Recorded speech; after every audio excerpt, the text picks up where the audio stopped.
আজ আমি আপনাদের সঙ্গে শেয়ার করছি একটা মিষ্টির রেসিপি। তবে এটা কিন্তু আঙুরের মিষ্টি। বাজারে কিন্তু এখন বেশ সুন্দর মিষ্টি মিষ্টি আঙুর বেরোতে শুরু করে দিয়েছে। এই সময়ে কিন্তু এই আঙুরের মিষ্টিটি একবার ট্রাই করে না দেখলেই নয়। এই মিষ্টিটি দেখতে যতটা সুন্দর লাগে, খেতে কিন্তু ততটাই সুন্দর হয়। এমনি অনেক রকমের মিষ্টি তো এর আগে আপনারা খেয়েছেন, একবার আঙুরের এই মিষ্টিটি ট্রাই করে দেখুন, খেতে কিন্তু দারুণ লাগে। নমস্কার বন্ধুরা, অনুশ্রী রান্নাঘরে আপনাদের সবাইকে স্বাগত। এই রেসিপিটি তৈরি করার জন্য আমি এখানে 1 কিলো আঙুর নিয়েছি। আঙুরগুলোকে ভালো করে ধুয়ে পরিষ্কার করে নিয়েছি। এই আঙুরের মিষ্টি বানানোর জন্য কিন্তু এরকম একটু লম্বা লম্বা আঙুর আর হালকা যে সবুজ কালার সেই আঙুরই এখানে নেবেন। এই আঙুরগুলো কিন্তু খেতে খুব মিষ্টি হয়।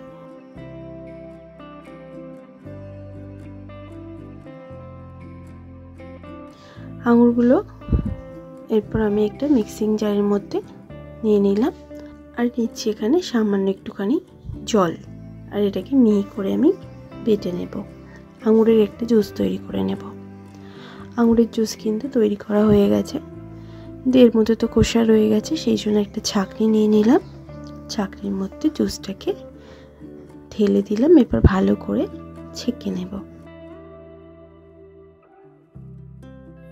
একটা প্যাচুলের সাহায্যে এরমভাবে ছাঁকনির মধ্যে কন্টিনিউ এরমভাবে নাড়াচাড়া করলে কিন্তু জুসটা বেশ ভালোভাবে বেরিয়ে যাবে আর খোসাগুলো আলাদা হয়ে যাবে। এরপর আমি একটা বোলের মধ্যে নিয়ে নিচ্ছি 1 কাপ পরিমাণে কর্নফ্লাওয়ার। 1 কাপ পরিমাণে কর্নফ্লাওয়ার নিয়েছি। এবার এই মেজারমেন্ট কাপ অনুযায়ী আমি এখানে আঙুরের জুসটা নিয়ে নেব। আমি এখানে 3 কাপ মতন আঙুরের জুস নেব। যেহেতু 1 কাপ কর্নফ্লাওয়ার নিয়েছি তাই 3 কাপ পরিমাণে আঙুরের জুস নিলাম, আর একটুখানি জুস বেশি হয়েছিল সেটাকেও দিয়ে দিলাম। এরপর একটা হ্যান্ড হুইস্কারের সাহায্যে ভালো করে মিক্স করে নেব। ভালোভাবে মিক্সড করা হয়ে গেছে। এরপর আমি এখানে একটা গ্লাস ট্রে নিয়ে নিয়েছি।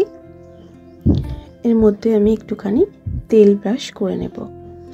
আপনাদের কাছে যদি গ্লাস ট্রে না থাকে, যে কোনো স্টিলের ট্রে কিংবা থালা যে কোনো জায়গাতেই কিন্তু এই মিষ্টিটি আরামসে করতে পারবেন।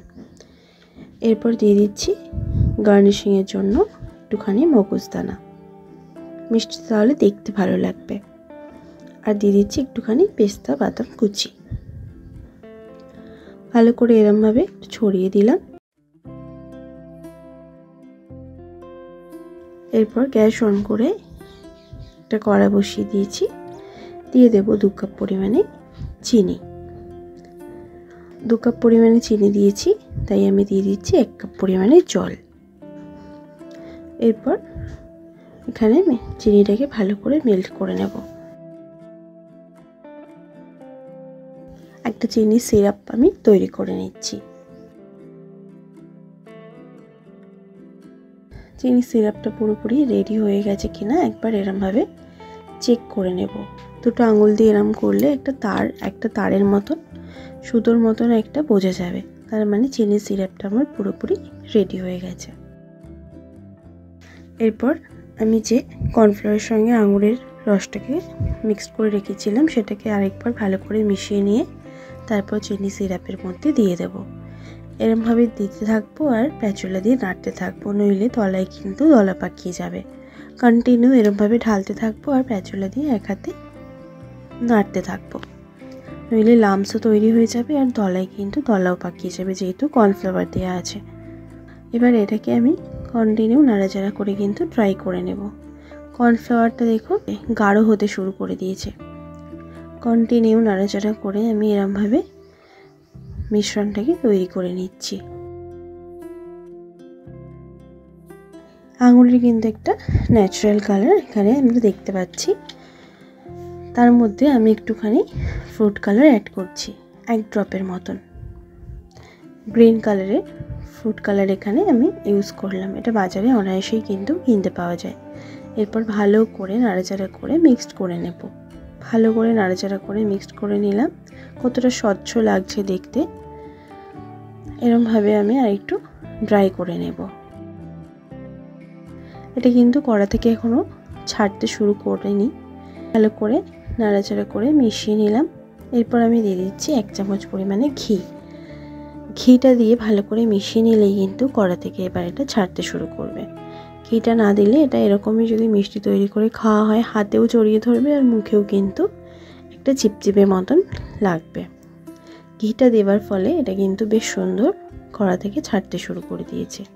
একটুখানি তুলে আমি ঠান্ডা করে একবার চেক করে নেব মিষ্টিটা আমার রেডি হয়েছে কিনা।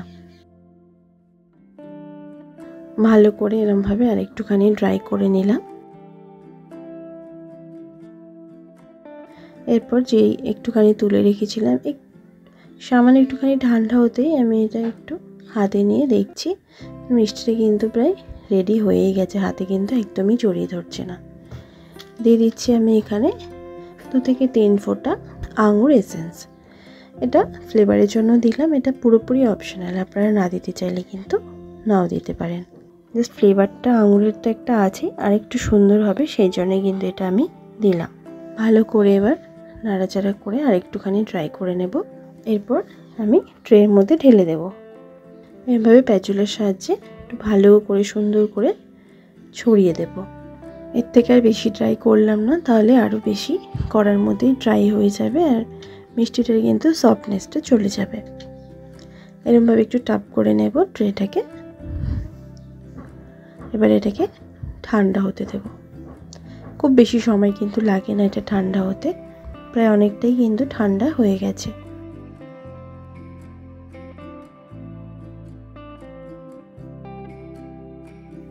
এরপর ছুরি দিয়ে একটা সাইড এরমভাবে আমি কেটে নিলাম।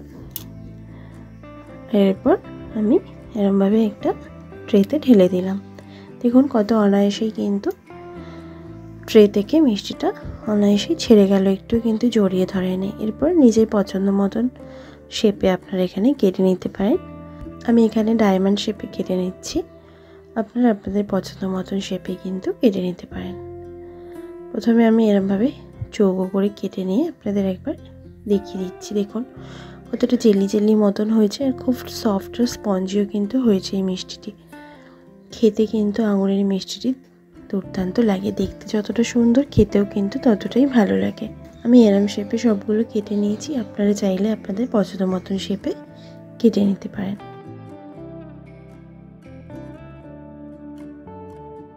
একবার আমি একটা মিষ্টিকে এরমভাবে ভেঙে দেখিয়ে দিচ্ছি। আশা করছি আপনাদের এই রেসিপিটি ভালো লাগবে, একবার বাড়িতে বানিয়ে দেখুন। ভালো লাগলে অবশ্যই লাইক শেয়ার করবেন, কমেন্ট বক্সে কমেন্ট করে জানাতে ভুলবেন না রেসিপিটি কেমন লাগলো। ভালো থাকবেন, সুস্থ থাকবেন, ধন্যবাদ।